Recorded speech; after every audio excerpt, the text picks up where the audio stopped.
안녕하세요. 아즈나블TV 전정원입니다. 올해 1월에 24학년도 인문논술 합격자 인터뷰를 하고 약 11개월 만이네요. 시간 참 빨리 간다는 생각이 드는데요. 올해도 합격생이 14명이 나왔습니다. 그 중에서 중앙대 공공인재 논술 전형에 최종 합격하신 홍윤아님 첫 순서로 모시게 되었습니다. 간단하게 자기소개 좀. 안녕하세요. 25학년도 논술 전형으로 중앙대 공공인재에 합격한 홍윤아입니다. 제가 대본을 여린이는 빼셨네요. 최초는 예비 1번이었죠. 예비 1번 합격 수기에서 이제 예비 보셨는데 막상 본인 얘기가 되니까는 좀 어떻던가요, 기분이? 합격 수기에서는 예비였다는 말을 들었고 그냥 그런가 보다 했는데 제가 막상 다 탈락하고 중앙대만 예비를 받다 보니까 되게 힘들었던 것 같아요. 예, 제 잘못입니다. 제가 다른 데도 막 2개, 3개 붙게 해드렸어야 되는 건데 재능 대비 이 가성비, 합격 가성비가 조금 아쉽게 그래서 항상 합격자 회식을 할 때에는 제가 좀 부채감이 있는데 그런 부채감이 느껴지는 분 중에 우리 홍윤아 님도 한 분이신데 흔쾌히 이 인터뷰에 응해 주셨습니다. 이 자리를 빌어서 감사드리고요. 본격적으로 인터뷰 진행하도록 하겠습니다. 어렸을 때부터 피아노 전공을 했었기에 현역 때는 당연하게도 음대 입시를 했습니다. 하지만 만족스러운 결과가 나오지 않았고 진로에 대한 많은 고민 끝에 문과로 전향했습니다. 수만이에서 전정원 선생님의 논술 칼럼을 보게 되었는데 그 글들을 참고해 대종반에서 수능과 논술을 병행하기로 결정했고 그래서 바로 2월 정규반부터 수능과 논술을 시작했습니다. 1번 논술을 준비하게 된 동기와 시기 해서 이제 핵심어를 예체능, 예원학교, 서울예고 이렇게 이제 뽑아봤는데요. 논술 합격자 인터뷰인데 의외죠. 예체능 키워드를 뽑아봤는데 우리 홍윤아님은 재수할 때도 수학을 처음 해보셨고 논술도 처음 해보셨어요. 그래서 어떻게 보면은 재학생 신분에서 붙었다고 해도 과언이 아닐 만큼 상당한 집중력을 보여주셨는데 작년에 예체능 하다가 올해 문과로 전향을 하셨는데 예체능과 문과 입시에서 뭐가 좀 다를까요? 가장 큰 거는 실기를 한다는 것인데요. 예체능에서는 실기 시간이 거의 대부분이고 공부는 잠깐 정도 하는 정도였는데 그 예체능도 이론이 들어가나요? 아니요. 수능 공부. 수능 공부, 최저 같은 건가요? 아니면 그냥 표점 합으로 들어가는 건가요? 그냥 국어, 영어만 반영이 되긴 하는데 실질적으로는 거의 반영이 되지 않는다고. 그러니까 국어, 영어만 반영이 되니까는 그래서 수학을 응시를 안 했군요. 네. 참고로 논술 같은 경우에는 뭐 3합6, 2합 5 뭐 이렇게 되어 있는데 어떤 학교들은 수학 응시를 안 하면은 바로 탈락입니다. 전 과목 응시를 자격 조건으로 두는 학교들이 꽤 있습니다. 그래서 수포자이더라도 OMR 카드 마킹을 다 하셔야 돼요. 근데 작년에 예체능 하실 때는 아예 마킹을 안 하신 건가요? 네. 뭐 대기실이 따로 있나요? 저희 반은 예체능이 모여 있었어가지고 아무도 수학을 안 봤습니다. 그런데 이제 상대적으로 문과 입시는 뭐가 다르던가요? 일단 공부가 주된 전형이니까 공부를 되게 많이 했었고요. 그리고 예체능 할 때는 손목도 아프고 해서 실기하는 시간이 많아봐야 9시간 정도였는데 하루에? 네. 하루에 많아봤자 9시간? 네. 그것도 대단한 건데? 그런가요? 그래서 항상 손목 보호대를 하고 했던 기억이 있는데요. 여기 대종에 오니까 아침 7시에 와서 밤 10시에 집에 가는 그런 스케줄이 되게 빡빡했던 것 같습니다. 그러면은 작년에 실기하면서 손목에 아대 같은 거 차고서 했는데 올해는 저 때문에 논술을 하면서 손목 아대 하면서 하셨네요? 아니, 올해는 손목은 괜찮았어요. 손목은 괜찮았는데 정신적으로 스트레스를 많이 받았군요. 그리고 그 합격 수기에 보면 이게 문과로 올해 바꿔야 되겠다라고 이제 마음을 먹고 재종반에 들어갈지 말지를 고민을 할 때 수만이에서 제 논술 칼럼을 보셨다고 하셨는데 제가 한 5년 전, 6년 전 썼던 칼럼이거든요. 그 중에서 기억에 제일 많이 남는 뭐 내용이 있었을까요? 그 칼럼에서? 거기에 그 논술을 해야 하는 유형을 정해주셔서 한 10가지 정도가 있었는데 제가 거기에 되게 많이 해당이 됐었던 기억이 납니다. 아, 그렇군요. 홍윤아님 보시라고 제가 5년 전에 썼습니다. 그거를 이제 올해 작년에 보신 거죠. 재종반에서 수능과 논술 병행하기 위해서 재종반 들어왔다 뭐 이런 표현도 있는데 수능하고 논술하고 병행하는데 좀 힘들지 않던가요? 처음에는 수능 공부해야 할 게 너무 많아서 논술 시간 빼는 게 되게 좀 부담스러운 느낌이 있었는데 그렇죠. 아무래도 또 수학 처음이고 하다 보니까. 네. 네, 막판에 갈수록 너무 힘드니까 오히려 논술하는 날이 되게 기대되고 논술하면 또 재밌고 하니까 막판에는 되게 할만했던 것 같습니다. 그러니까 이제 논술이 본인하고 좀 스타일이 맞아야, 물론 저하고는 스타일이 안 맞았겠죠. 제가 좀 이제 윽박 지르는 스타일이니까. 그런데 논술 자체가 본인하고 좀 이렇게 잘 맞아야 입시 수능하고 같이 병행하기가 부담스럽지 않다. 그런 말씀이신 것 같아요. 동기화 시기는 이 정도로 하고요. 우선 정시 공부를 열심히 해야 합니다. 최저를 맞춰야 한다는 것은 너무 당연한 말이고 논술을 다 떨어졌을 때도 생각해야 합니다. 논술 원서를 쓰고 최저를 맞췄다고 해서 논술을 붙는 것이 아니기 때문입니다. 논술 6강탈은 매우 흔하며 결과를 예측하기가 어렵습니다. 따라서 쉽지는 않겠지만 정시로도 대학을 갈 수 있도록 최선을 다하는 것을 추천드립니다. 정시 공부를 열심히 하면 최저는 자연스레 맞춰집니다. 다음으로 퇴고가 정말 중요합니다. 저는 초반에는 퇴고하는 법을 잘 몰라서 문제 분석 없이 수업 때 쓴 글을 보완하는 정도로 퇴고를 했습니다. 그러나 연세대학교 준비를 시작한 9월 이후부터는 문제 분석을 정말 꼼꼼히 하기 시작했습니다. 수업을 듣고 제시문 분석부터 왜 이런 답을 써야 하는지 논리적 구조에 대해서 스스로 분석해보니 논술에 대한 감이 온 것 같습니다. 개인적으로 이렇게 연대 준비를 하고 나서부터 논술 피지컬이 확 늘은 것을 느꼈습니다. 저는 이것을 늦게 깨달았지만 여러분들은 초반부터 제대로 퇴고를 한다면 정말 많이 늘 수 있을 것입니다. 두 번째, 논술에 도움이 되는 노력과 주의사항으로 넘어가 볼 텐데요. 키워드 최저 충족하고 연대 논술을 뽑아봤습니다. 특히 연대 논술에 좀 시간을 좀 많이 할애해 볼 건데요. 고려대 사합할 충족하셨죠? 네. 예, 그래서 많이 좀 기대를 하셨을 텐데 제가 이제 그 기대에 부응을 못했거든요.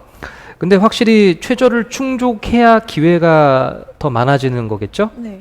최저 충족할 때 그래도 전략 과목이 있었을 것 같은데 국수형 탐 중에서 어떤 과목이 전략 과목이었나요?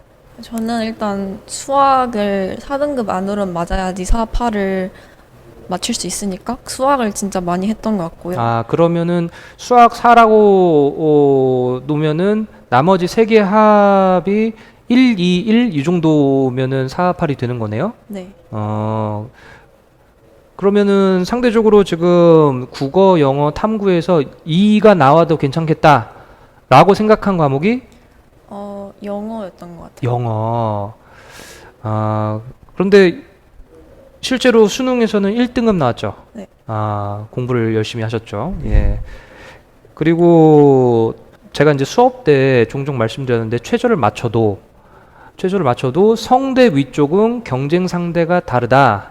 예, 제가 이제 종종 수업 시간에 말씀을 드렸거든요. 논술 100%였던 고대, 연대, 또 성대 시험장에 가보니까는 인원이 많던가요, 적던가요? 고대랑 연대는 인원이 엄청 많았던 것 같고요. 성대는 생각보다는 인원이 별로 없었어요. 성대가 탐탐 반영이어서 최저가 그렇게 까다롭지는 않은데 올해 문과에서 생윤에서 폭탄이 떠서 네. 예, 그래서 상대적으로는 조금 성대가 오히려 더 최저가 어려웠었던 학교 중에 하나였죠. 고대는 이제 탐구 2개 중에 하나만 밀면 되지만은 보통 성대 같은 경우에는 수학을 못하는 친구들 같은 경우에 탐탐을 반영하기 때문에 예, 생윤에서 조금 힘들었던. 그리고 지리 과목도 올해 좀 어려웠죠. 표점이 높은 거는 문제가 어려웠다는 얘기니까. 예, 그래서 최저 수준에 따라서 좀 응시 인원이 많고 적고가 결정이 됐었던 것 같아요. 이제 그 다음으로 이제 아까 말씀드렸던 연대 논술을 좀 집중적으로 말씀을 드리고 싶은데, 연세대 논술 유형 4개 문제 기억하시나요? 1-1, 1-2는 이제 한글 제시문, 영어 제시문 비교였던 것 같고요.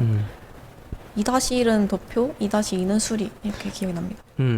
우리 이제 유나님은 제가 이제 재종반에 같이 있으니까 육모, 구모 수학 성적이 뭐 사설까지 포함해서 계속 이제 우상향하는 올라가는 추세였거든요. 본인이 이제 단박에 막 90점 막 이렇게 나오면 더 100점 이렇게 나오면 좋은데 그런 정도까지는 아니었지만은 그래도 꾸준히 우상향이었던 걸 제가 기억하거든요. 그런데 이제 수능에서는 이제 4등급으로 마무리됐잖아요. 요 정도여도 수능에서 4등급 나왔지만은 그래도 육모, 구모 때 뭐 3등급, 뭐 낮은 3, 높은 3 이렇게 될 수도 있는데 3, 4 요 정도여도 연세대 수리 논술 실만하던가요? 네, 사실 제가 연대 수리를 틀렸습니다. 그러니까 아직 문제는 제가 못 봤어요. 문제는 내년 3월에 공개되기 때문에. 그런데 아마도 뭐 다른 수험생 사이트에서 이제 확인해 보셨나 보죠? 아까 제가 마지막에 계산하다가 답이 안 나와서 하나를 찍긴 했는데 이게 답은 맞았거든요. 근데 과정이 아마 되게 많이 틀렸을 거예요. 그래서 이제 본인이 이제 복기를 해봤는데 풀만 했는데 과정 시기 조금 어색했고 정답은 맞았지만은 이걸로는 논리적인 어필이 되지 못할 거다 이렇게 이제 생각하셨던 거군요. 네. 그런데 이제 시험 자체는 볼만한 건가요? 3등급, 4등급 왔다 갔다 하더라도? 네, 충분히 공부를 하면 이해할 수 있는 정도의 수준이라고 생각합니다. 그러면 이 영상을 보시는 많은 분들이 연대 논술 엄청 관심이 있으시거든요. 네.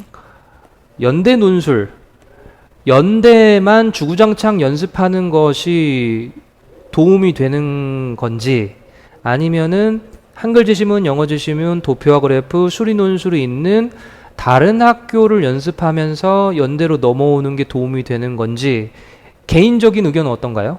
저는 다른 학교를 연습하다가 연대에도 한번 도전해보는 느낌으로 하는 게 좋은 것 같은데, 왜냐하면 일단 연대를 시작하면은 되게 어려워서 저는 다른 학교를 하다가 들어왔으니까 조금 거부감이 없었는데, 아무래도 붙기 어려운 학교다 보니까 연대가 되게 문제가 어렵기도 하고 해서 공부하면 실력이 느는 건 확실한 것 같아요. 근데 연대만 주로 주 전형으로 준비를 하면 아무래도 좀 위험하지 않을까라는 생각이 듭니다. 그러니까 이제 우리 유나님 말씀은 이렇게 조금 각색할 수도 있을 것 같아요. 예를 들어서 이제 수학 같은 경우에 미분적분, 미적분을 하기 위해서는 사칙연산 당연히 배워야 되는 거고, 인수분해 당연히 배워야 되는 거고, 그 다음에 미분적분으로 넘어와야지 순차적으로 적응을 잘 할 수 있거든요. 처음부터 미분적분을 인테그랄이 뭐고 1차 도함수가 뭐고 이걸 얘기를 해주면 저 내용이 뭔가, 그러니까 흉내는 낼 수는 있지만 자기가 완전히 흡수하는 어떤 느낌은 떨어질 수 있거든요. 그런데 순차적으로 사칙연산 탄탄히 하고 인수분해 탄탄히 하고 그 다음에 고차방정식 탄탄히 한 다음에 소위 얘기하는 대수를 끝낸 다음에 미적으로 넘어오게 되면 그러면 훨씬 더 탄력이 붙고 흡수가 잘 된다라고 볼 수 있거든요. 그런 뉘앙스하고 비슷한 것 같아요. 그래서 처음부터 좀 이제 고난도의 연세대, 유형도 많고 분량도 많죠? 네. 2시간 동안에 거의 한 600자 4개 정도 써야 되는 거니까 2400자잖아요. 그래서 우리 직접 수험을 겪어보신 우리 유나님도 연세대 하나만 올인하기보다는 다른 대학교를 두루두루 탐색하면서 그래서 실제로 제가 9월 원서 쓸 때 연세대 한번 써보는 게 어떻겠니라고 이제 추천을 했던 것 같은데 네. 그게 맞는 거겠죠? 네. 그 원서 쓸 때쯤에 돼서 제가 작년에도 그렇게 말씀을 드렸습니다. 부모님들께서 자녀분들이 연세대 하나만 올인하겠다 뜯어 말리셔야 됩니다. 다른 걸 하다가 성대, 제가 추천해드리는 학교는 성균관대하고 이화여대입니다. 성균관대, 이화여대, 이화여대가 영어 지시문 있고요. 한글 지시문 다 있고 성균관대는 도표그래프가 있기 때문에 수학 3, 4 정도만 나오면은 수리논술 딱히 연습 안 해도 그 탄력으로 수학 공부하는 탄력으로 수리논술 응시할 수 있거든요. 그래서 성대 2대를 준비를 하다가 남학생들 같은 경우에는 외대가 되겠죠. 외대가 영어 지시문이 어문 계열은 있으니까 이렇게 해서 다른 데를 준비하다가 이렇게 9월 원서 쓸 때쯤에 임박해서 결정하면 훨씬 더 좋을 것 같아요. 우리 유나님도 그렇게 제가 유도했잖아요. 네네. 2번 항목은 이 정도로 해보고요. 3번 항목으로 넘어가 보겠습니다. 생윤사문이 가장 무난한 것 같습니다. 논술 공부할 때 배경 지식이 부족하다고 느낀 적은 별로 없는데 반대로 생윤사문을 하지 않았다면 독해가 어려웠을 것 같기는 합니다. 그리고 생윤사문이 진입장벽도 낮고 콘텐츠도 많아서 수능 공부하기에도 좋습니다. 추천하는 사회탐구 과목, 우리 유나님은 탐구 뭐 하셨죠? 저는 생윤과 사문을 했습니다. 생윤 폭탄이 떴는데 1등급이 나왔다는 것은 본인의 어떤 공부 노하우가 있을 텐데 생윤하고 사문 인강 추천하신다면은 누구 추천해 주실래요? 저는 학원에서만 수업을 듣고 인강을 하나도 안 들어서 저 이 얘기를 재종반에서 처음 들어봐요. 보통 재종반에서 수업 잘 안 듣고 요새 트렌드가 그러거든요. 그리고서는 정독실에 가가지고 혼자 인강 보고 막 그러는데 사회문화는 더더군다나 죄책감이 느껴지네요. 제 수업만 들어가지고 2등급 나와가지고. 예. 생윤 그러면 1등급 나왔다는 거는 잘 이제 수능 때 극복했다는 건데 정리 어떻게 하셨나요? 공부 방법 어떻게 하셨나요? 일단 기출을 되게 많이 풀었고요. 그리고 그 시대인재 콘텐츠가 많이 나왔는데 그거를 풀면서 그 해설지에 원전이 나와 있거든요. 그거를 다 잘라가지고 노트에 붙여서 그걸 계속 읽었어요. 제가 생윤도 가르칠 수 있거든요. 제가 이제 다른 재종반에 다른 선생님이 계셔서 사문정법 그다음에 통합사회 이렇게 이제 가르치고 있는데 예전엔 경제도 가르쳤어요. 근데 이제 생윤을 제가 수업 준비를 할 때 현자의도를 제가 참고한 적이 있거든요. 현자의도리 원문을 많이 인용을 하던 것 같던데 그러면 시대인재도 원문을 스크랩을 해놓고서 봤다. 결국에는 윤리 고득점 하려면 원문을 좀 봐야 되는 거다. 네. 손이 좀 많이 갔겠는데요? 원문을 스크랩했으면?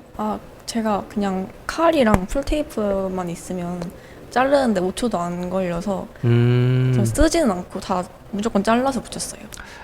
제가 이제 교무실에 있으면은 여학생들은 예쁘게 오리고 붙인다고 해가지고 그거 엄청 신경 쓰거든요. 근데 우리 유나님은 털털하게 그냥 쓱쓱쓱쓱 한 면에 1초 그리고 풀 붙인데 1초 나가 떨어져 이렇게 스크랩을 하셨군요. 사회문화 도표와 그래프는 어떻게 준비를 하셨나요? 저는 도표는 다 맞았는데 누구한테 배우셨어요? 정정원 선생님 그런데 이론을 제가 잘 못 가르쳤군요. 논리에서 실수를 했습니다. 예, 내년에 재종반 참고하겠습니다.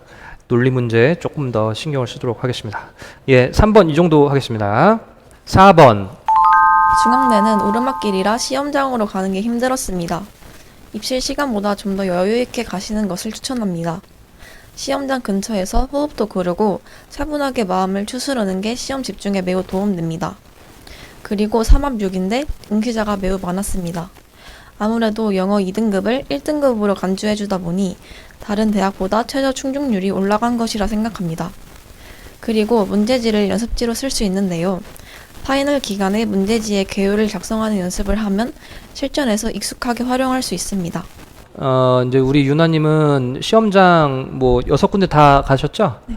그 중에서 이제 중앙대 합격하셨으니까 중앙대 시험장 특징에 대해서 좀 여쭤볼 건데요. 수기에 중앙대는 막판에 이제 기출 몇 개 보고 이제 합격하셨다. 중앙대 문제 유형이 좀 패턴화돼 있나요? 네, 완전 유형만 익히면 쓰는 데는 별로 어렵지 않아서 평소에 논술 공부를 다른 학교까지 열심히 했잖아요. 그래서 예. 그걸 바탕으로 그냥 유형만 익혀면 충분히 쓸 수 있는 정도인 것 같습니다. 그러면은 우리 이제 유나님께서도 강조하셨듯이 오히려 중앙대는 평상시에 논술 꾸준히 해왔으면은 최저 충족이 굉장히 중요한 학교가 되겠네요. 네. 그리고 실제 시험장에 갔더니 응시 인원이 많았었죠. 네. 저는 개인적으로는 중앙대가 영어 2등급을 1등급으로 간주해주기 때문에 그래서 최저 충족률이 3합6이지만은 이대나 성균관대보다는 좀 더 좋았을 거라고 좀 추정하고 있거든요. 그리고 학교가 조금 오르막이었죠. 네, 완전. 거기를 셔틀 타지 않고 걸어가셨나요? 네. 세상에. 그 높은 언덕을. 예. 중앙대가 시험날 셔틀을 운행 안 하던가요? 네, 다 같이 걸어갔습니다. 네. 올해 중앙대 응시하시는 분들 참고하세요. 중앙대는 셔틀 운행 안 한답니다. 예. 그리고 문제지를 연습지로 쓸 수 있다. 이렇게 되어 있는데 문제지에 개요를 쓰셨다는 얘기인가요? 네. 음, 문제지가 그 모의고사 시험지 형태로 되어 있어서 그 표지의 뒷면이 아예 여백이었어요. 그래서 그거를 음. 이용했습니다. 혹시 그거 찢을 수 있던가요? 그게 이렇게 모의고사처럼 이렇게 들려요. 분리가 돼요. 분리가 돼서 네. 연습지는 따로 안 주고 연습지를 활용하고 싶은 사람은 그렇게 활용하면 되겠네요. 네. 뭐 문제지 뭐 찍고 훼손하고 이런 거는 허용이 되던가요? 모르겠습니다. 그런 인원이 이제 뭐 개 중에 가끔씩 뭐 1년에 한 명, 두 명씩 그렇게 제가 얘기가 들리는데 옆에 있는 수험생 기죽이기 위해서 시험 시작하자마자 문제지를 적거나 찢을 수 있다고 감독관한테 확인한 다음에 쫙 소리 내면서 찢어서 옆에 사람들 위축시키는 애들 한두 명씩 들리거든요. 근데 올해는 그런 일이 없었나 보네요. 5번 넘어가 보겠습니다. 토요일 밤에 교실에서 다 같이 수학 모의고사를 풀고 집에 와서 가족들과 야식을 먹는 게 재수생활 최대의 낙이었던 것 같습니다. 저는 수능 수학 자체를 올해 처음 접해봤기에 공부 시간의 대부분을 수학에 투자했는데 아무래도 단기간에 오르는 과목이 아니다 보니 마지막까지 스트레스를 많이 받았습니다. 그렇지만 공부 슬럼프는 성적이 올라야 해결됩니다. 그러니 낙담하지 않고 매일 해야 할 공부를 해나가는 것에 집중하는 것이 중요합니다. 특히 육모에서 구모 사이에 체력이 안 좋아지고 성적도 잘 오르지 않아 매우 힘들었습니다. 졸리면 무기력해져서 공부가 안 되고 자기 시작하면 끝없이 졸려서 공부가 더 안 되는 악순환이 생깁니다. 이때 해결 방법은 딱히 없었고 그냥 매일 학원에 나갔습니다.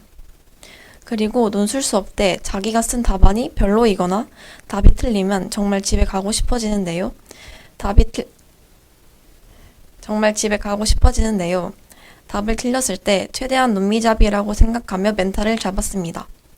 논술 시험 당일날 잘 쓰기 위해 공부하는 것이니까요. 사실 이제 이렇게 인터뷰를 하게 되는 핵심은 우리 합격생들이 힘들 때 어떻게 극복했나를 직접 듣는 데 의의가 있죠.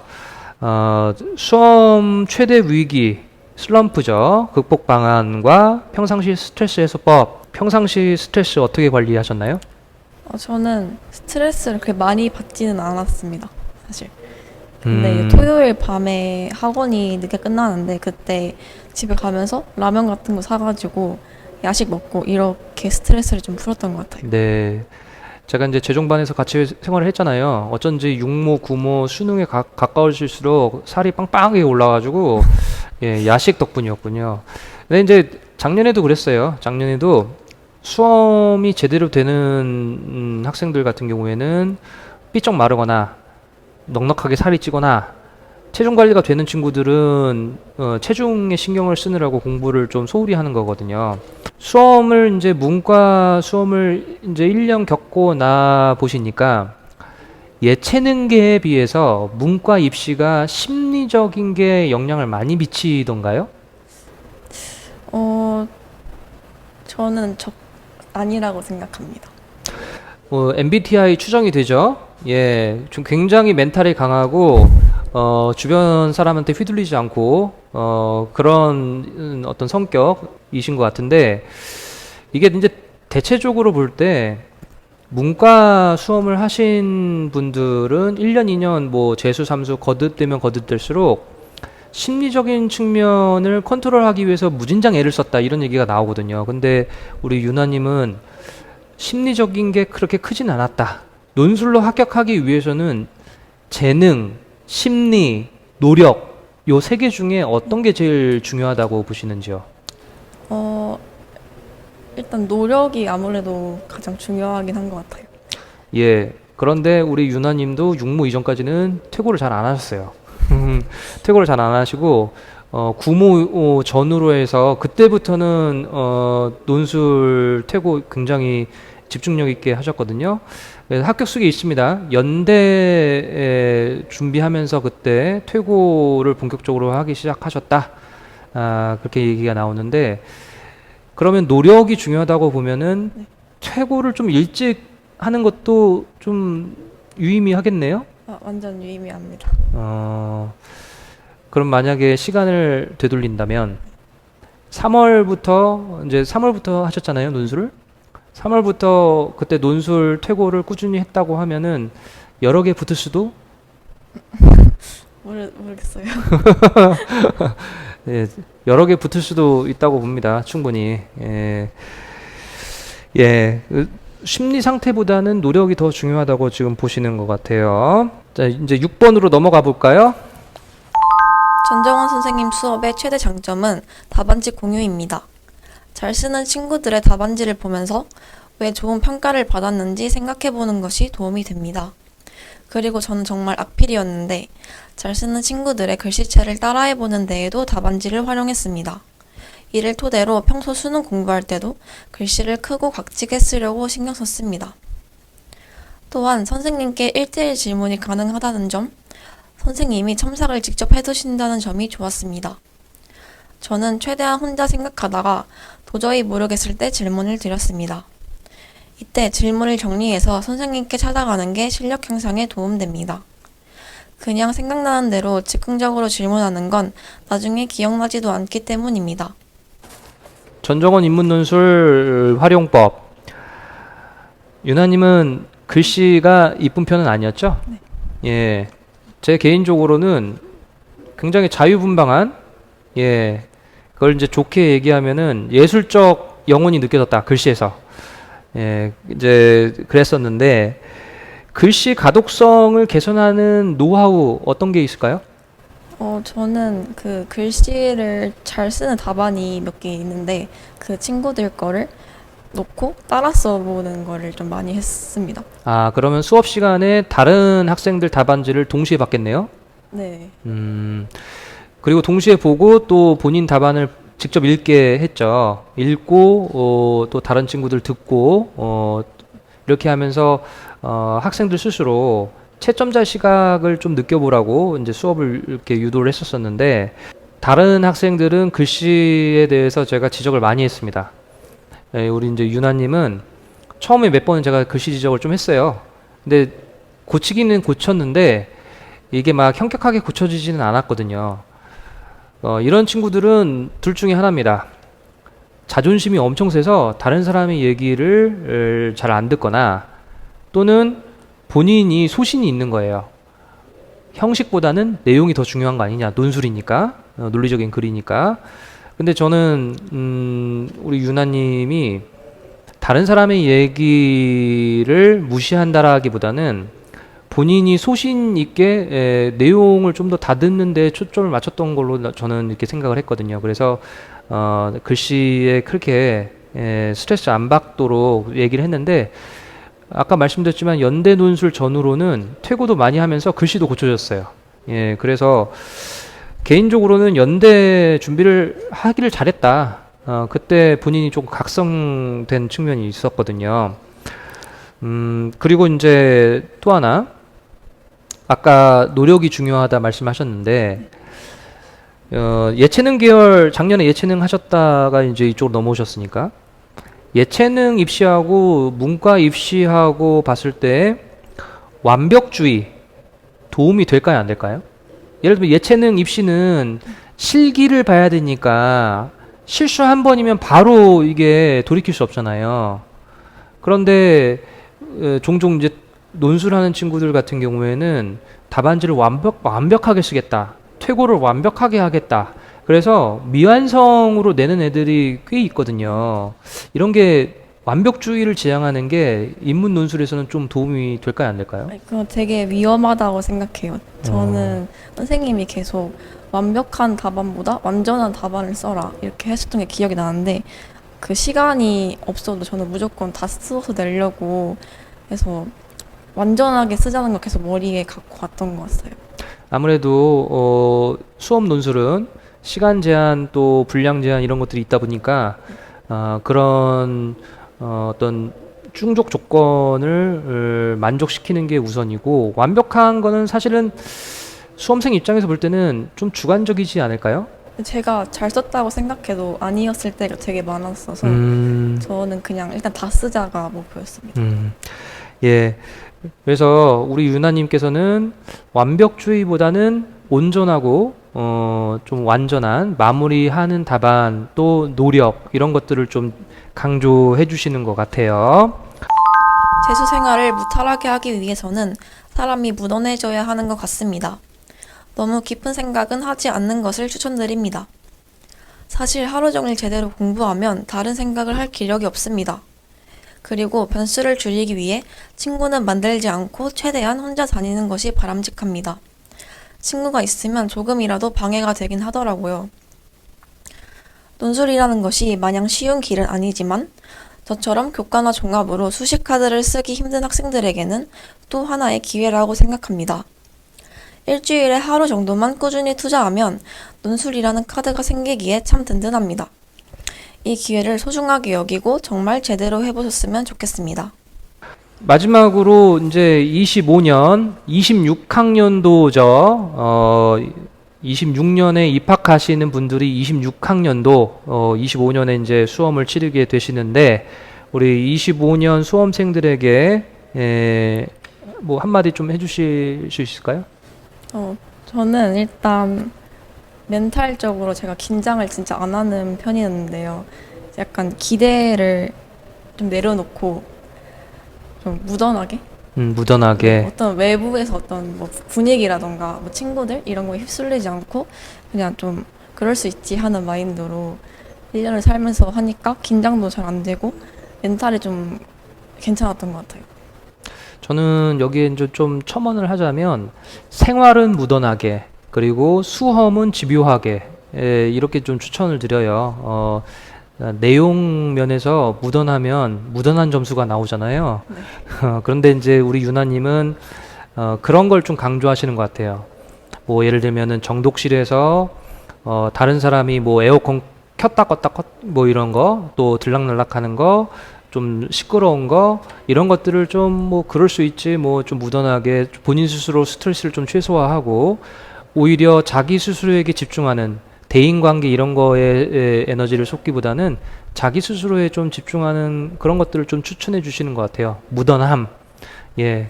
그래서 저도 동의합니다. 그런 것 같아요. 예. 매년 합격생들 인터뷰를 해보면 무던한 친구들, 예민한 친구보다 예, 무던한 친구들이 합격 확률이 훨씬 더 높았던 것 같아요.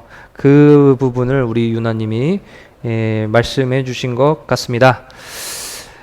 예, 그리고 화면에 지금 중앙대 뿐만 아니고 우리 유나님이 이제 한 10개월 정도 고생을 많이 하셨어요. 예, 이제 모난 성격의 저 만나서 논술 6군데 준비하셨고 또 수업도 많이 들으셨고 퇴고도 많이 하셨고 그래서 논술 전반적으로 좀 노하우가 많으신데 이 영상을 보시는 우리 올해 또 내년 수험생 분들 중에서 좀 친절하고 차분한 성격의 선생님을 원한다. 그러면 여기 예, 이메일 주소 보이시죠? 이쪽으로 이메일을 보내주시면은 우리 윤하선께서 답장해 주실 겁니다. 그렇죠? 네. 예. 오늘 25학년도 합격생 홍윤아 님을 모시고서 인터뷰 진행해 봤는데요. 어려운 시간 내주셔서 다시 한번 감사드리고요. 아닙니다. 예. 저는 다음 시간에 다른 합격생 인터뷰를 준비해서 돌아오도록 하겠습니다. 감사합니다.